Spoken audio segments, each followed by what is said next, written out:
Elles font battre le cœur des villages, elles rythment la vie des habitants, les cloches des églises. Et si elles sonnent si juste, c'est grâce au travail des campanistes.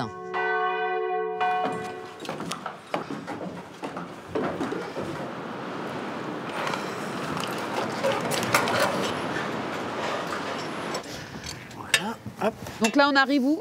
Là, on arrive dans la chambre des cloches, là. Hop, je vais passer de l'autre côté. Je vais me mettre en sécurité sur le plancher. Voilà, hop.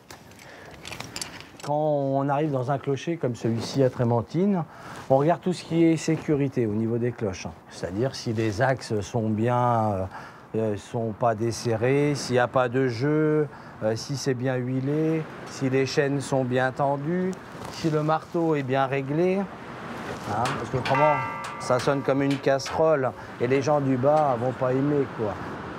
On peut entendre qu'elle résonne bien.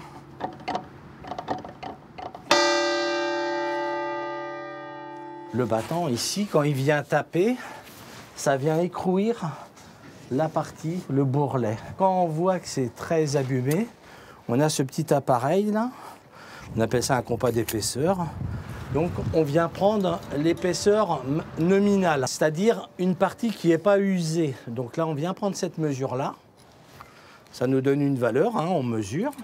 Et ensuite, on vient prendre la mesure qui est ici, où que le battant il vient frapper. Et ça nous donne un pourcentage de taux d'usure. C'est vrai que ça reste un métier un peu particulier, quoi. C'est pas courant, quoi, de voir des clochards, hein. Des gars qui réparent les cloches, hein, on les appelait comme ça un peu à l'époque. Aujourd'hui, c'est des campanistes.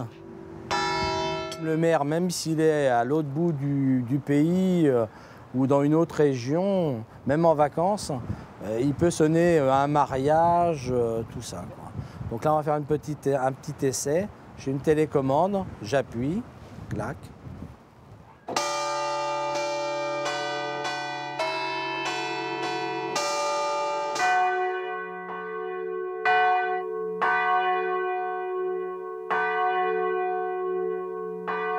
Mais avant de retrouver leur voix, les cloches vont devoir passer plusieurs mois ici, dans cet atelier à Trémentine, où depuis 5 générations, on s'attelle à préserver ce patrimoine sonore. C'est un métier artistique de compagnonnage, en fait, puisqu'il n'y a pas de formation.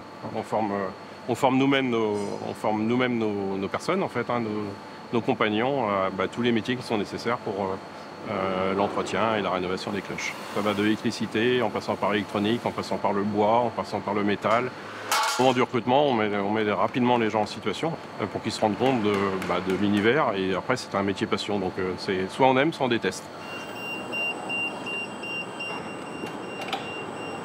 Alors Tanguy, vous êtes réparateur. Ça consiste en quoi, les différentes étapes de restauration des cloches?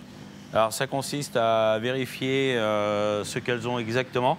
Principalement, nous faisons donc des points de frappe. C'est où tape le battant, qui vient user la cloche, qui peut même fêler la cloche si on ne vient pas les restaurer à temps.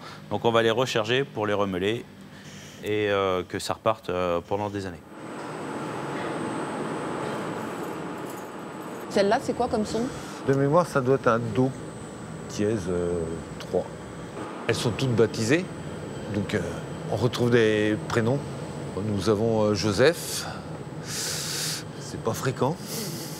Hector, le nom des donateurs, du prêtre, du maire de la commune.